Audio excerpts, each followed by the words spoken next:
Ronald Reagan, the 44th President of the United States and ex-governor of California, is among the most pragmatic and celebrated figures in American history. During his political campaign for the presidency, Reagan took a sharp decision to convert from the Democratic Party to the Republican Party. This was significant because it set the mood for the events that were going to take place during his presidency. President Reagan was an imperative figure in the development and termination of the Cold War. Triggered by the Soviet invasion of Afghanistan, Reagan ordered the buildup of armament by the United States military. This accelerated the conflict because the Cold War had been dwindling for years, but neither the Soviet nor the US had taken aggressive measures to terminate the conflict. After the Soviet invasion, President Reagan severed relations with the Soviet Union. Preceding this, the relation between the two nations had been relatively passive.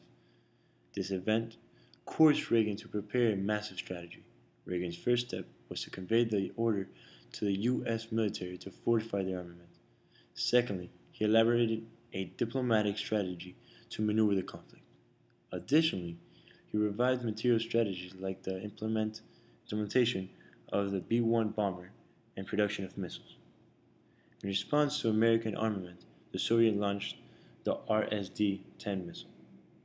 The United States retaliated by launching the MGM-31 bridging missile in West Germany.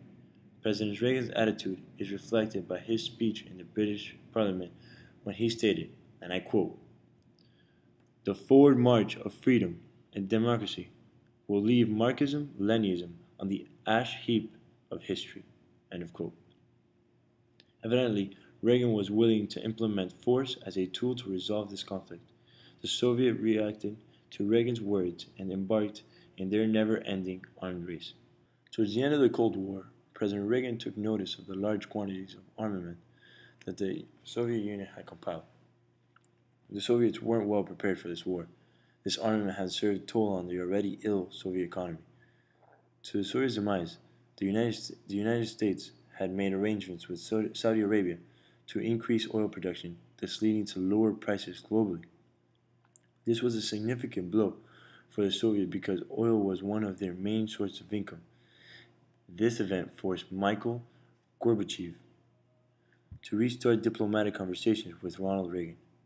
Reagan's first approach was to compel Gorbachev to pursue arms agreements between the two nations. This developed with a meeting in Russia where the INF Treaty was signed, also known as the Intermediate Range Nuclear Forces Treaty. In a later time, President Reagan demanded Gorbachev to razz the Berlin Wall as a sign of peace and progressivism. Gorbachev ceded to many of Reagan's requests, and 2 years after the Berlin Wall fell, the Soviet Union fell with it. The progressive actions by President Reagan culminated the Cold War and stagnated the proliferation of nuclear arms.